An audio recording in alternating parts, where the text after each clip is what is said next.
Today we are learning about stem cells. Stem cells are cells that can develop into many different cell types. You see, it's kind of like the stem of a plant.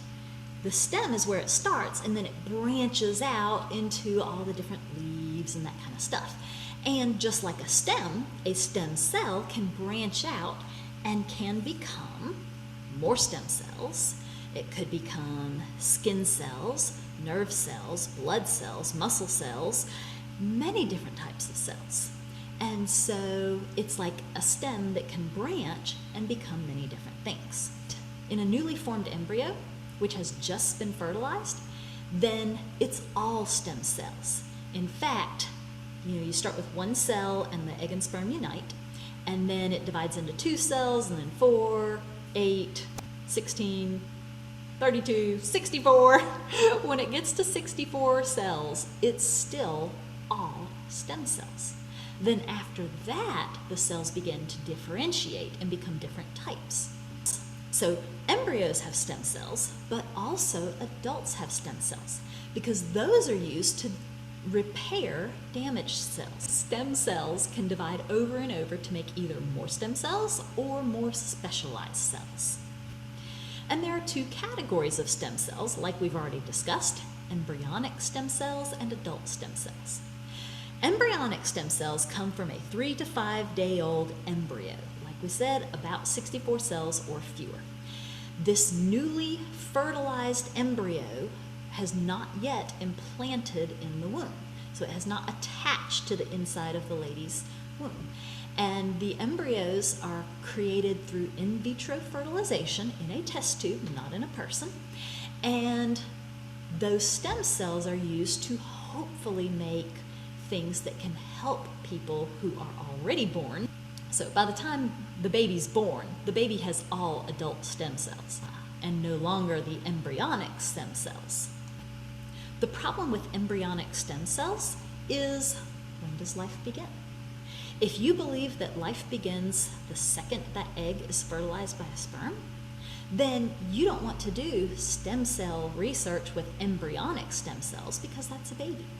And that it's already alive, and you don't want to destroy it because you have to destroy it because it's only 64 cells or less. So if you use one single cell from that little embryo, it's not going to survive. But when does it switch from an embryo to a human being? And if you think that's later, then it's okay to use stem cells. So there's quite a lot of controversy about that. Fortunately, if the government is going to fund stem cell studies, embryonic stem cells cannot be used.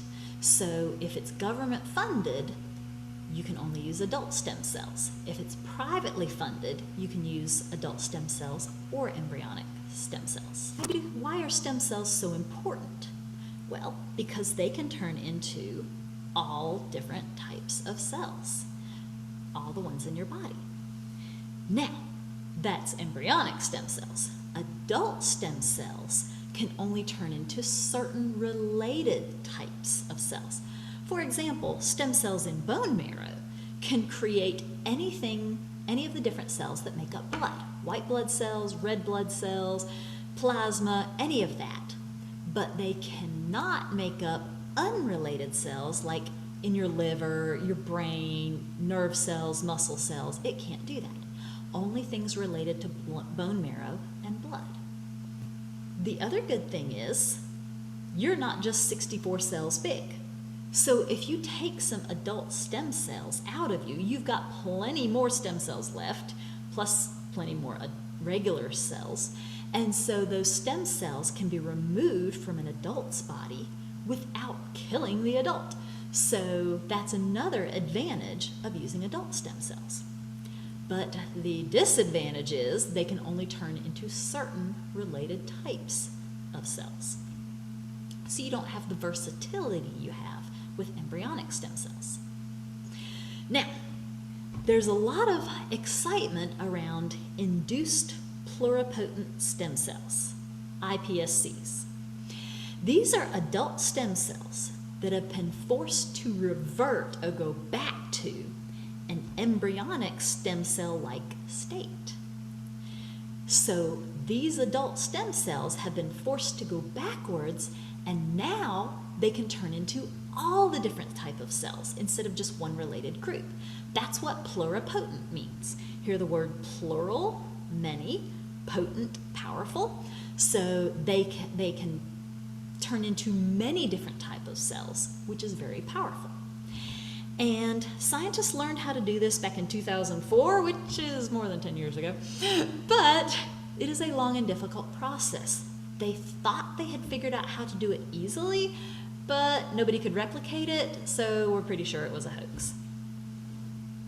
But now that there is that opportunity, this is a good thing, because now we can take adult stem cells without killing the adult, revert them back to embryonic stem cells, and use them to make parts, such as scientists can use stem cells to treat cancer. For example, you have cancer on your arm, maybe skin cancer, and it's growing out of control. If your doctor could cut that out and replace it with healthy cells, that would be a very good thing. Especially if they could use your stem cells to grow healthy new skin. Your body wouldn't reject it because it's your stem cells. For example, if you had a heart problem and you needed a new heart, perhaps they could take heart stem cells from you, grow you a new heart in vitro, in not quite a test tube, but in the lab, and then transplant your newly grown heart into your body. Your body would not have the chance of rejecting it like it would somebody else's heart. Even if it was a really close match, it's not as good of a match as your own cells. And so that would be great if we could actually use it for that. We can't yet, but that is something they're hoping to do in the future. Possibly to cure birth defects. It might be a way to cure diabetes. See, if somebody is diabetic, their pancreas no longer produces insulin correctly. And so, if you could grow pancreas cells that were healthy and able to produce insulin, then put them in the person that has diabetes and get them to produce the new cells in your pancreas, then maybe it could cure diabetes. They're working on this.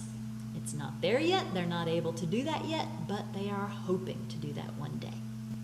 Plus, we're hoping to test new drugs on stem cells. For example, if you wanted a heart medicine, perhaps before you did human trials, you could do trials on a lab-grown heart and see the effect before you tried it on a human heart. That would be much less dangerous to the person. These stem cells may even make cloning easier. Cloning is when you make an exact copy of a cell and use it to grow a full animal, plant, person out of it. Now, cloning humans is not ethical. Hopefully nobody is doing that. But as big as the world is, somebody somewhere in some corner of a country that doesn't have the regulations we have is probably doing some sort of unethical work trying to clone humans. However, most of the world is resisting that because we realize that's not fair to the human who is born. What if something goes wrong? So right now they're cloning sheep, fish, donkeys, whatever. Here are some possible future uses of stem cells. We hope they might help a patient recover from a stroke or from a traumatic brain injury. It might help actually grow new nerves if they were damaged in an accident. Maybe help fix learning defects. Maybe reverse Alzheimer's disease or Parkinson's disease. Maybe help grow new teeth so that you could replace your teeth if you had one knocked out. Maybe help heal wounds faster or for a burn patient. Bone marrow transplants, that is currently established and that is currently being used. That is a type of stem cell that is transplanted. Hopefully they could heal a spinal cord injury and help regrow the nerves. Maybe cure osteoarthritis or rheumatoid arthritis. maybe help your digestive system work better for people that have Crohn's disease, maybe even cure baldness. It'd be really nice if it could help repair your eyes, blindness, or cure deafness. I'm not sure what amyotrophic lateral sclerosis is, but maybe it could help with that. Maybe it could help with heart disease, muscular dystrophy, which is when your muscles don't work right. Remember we talked about trying to cure diabetes by fixing the pancreas, and maybe even cure different cancers. So these are all hopeful uses of stem cells that we hope to do in the future. In 2012, nerve stem cells, were injected into 3 paralyzed patients with broken spines. And these cells actually helped regrow the nerves of those patients, which is really hard to do. 2 of the patients actually regained some feelings of touch and heat. So they were paralyzed, like perhaps from the neck down, and you could touch their foot or touch their hand and they wouldn't know it. But then you would, after regrowing those nerve cells, they would touch their hand and be like, oh, I felt that. Maybe they couldn't move their hand, but maybe they could actually feel touch. Or maybe they could feel if something was warm against their hand or something was cool. Because if you had no feeling in your hands, you could easily burn yourself and never know it. So even if they weren't able to regrow the nerves enough to make them walk and move again, maybe they could at least feel hot and cold and say, ouch, somebody move me, and prevent some damage. And finally, I found this on the internet. It's this Regenerate company, and it's a stem cell therapy mask. And imagine if you could clone your own healthy skin, undamaged by age, sun, or pollution. And I don't know what they would do with it. I mean, would they take off your old skin and put on new skin, and wouldn't that give you a lot of scars? I don't know. So I'm not quite sure how they expect to be using these stem cells, but it's out there, it's hopeful for the future, and as always, there's always charlatans, con artists, that try to con you into things that don't actually work yet. So watch out for those as well.